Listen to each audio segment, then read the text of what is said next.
Artigo 12. Os juízes dos tribunais atenderão preferencialmente à ordem cronológica de conclusão para proferir sentença ou acórdão.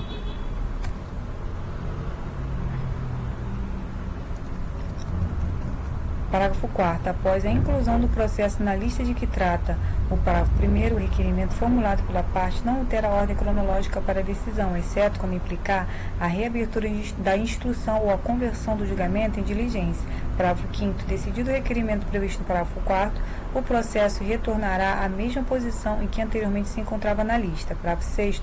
Ocupará o primeiro lugar na lista previsto no parágrafo 1º ou, conforme o caso, no parágrafo 3º, o processo que, inciso 1, tiver sua sentença ou acordo anulado, salvo quando houver necessidade de realização de diligência ou complementação da instrução. Inciso 2, se enquadrar na hipótese do artigo 1040, inciso 2.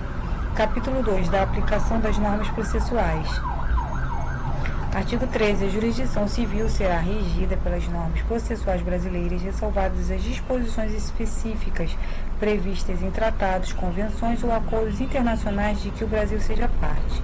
Artigo 14. A norma processual não retroagirá e será aplicável imediatamente aos processos em curso, respeitados os atos processuais praticados e as situações jurídicas consolidadas sob a vigência da norma revogada. Artigo 15. Na ausência de normas que regulem processos eleitorais, trabalhistas ou administrativos, as disposições deste Código lhes serão aplicadas supletiva e subsidiariamente. Livro 2. Da função jurisdicional. Título 1. Da jurisdição e da ação. Artigo 16. A jurisdição civil é exercida pelos juízes e pelos tribunais em todo o território nacional conforme as disposições deste Código. Artigo 17. Para postular em juiz é necessário ter interesse e legitimidade. Artigo 18. Ninguém poderá pleitear direito à lei em nome próprio, salvo quando autorizado pelo ordenamento jurídico. Parágrafo único. Havendo substituição processual, o substituído poderá intervir como assistente jurídico consorcial. Artigo 19. O interesse, o autor pode limitar-se à declaração, inciso 1, da existência, da inexistência ou do modo de ser de uma relação jurídica, inciso 2, da autenticidade ou da falsidade de documento.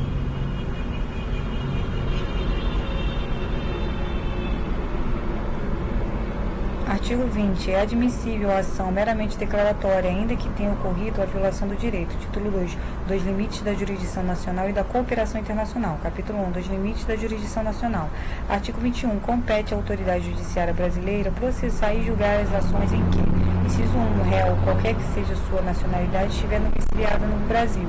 Inciso 2, no Brasil tiver de ser cumprida a obrigação. Inciso 3, o fundamento seja fato ocorrido ou ato praticado no Brasil. Parágrafo único. Para o fim do disposto no inciso 1, considera-se domiciliada no Brasil a pessoa jurídica estrangeira que nele tiver agência, filial ou sucursal. Artigo 22. Compete ainda à autoridade judiciária brasileira processar e julgar as ações, inciso 1, de alimentos.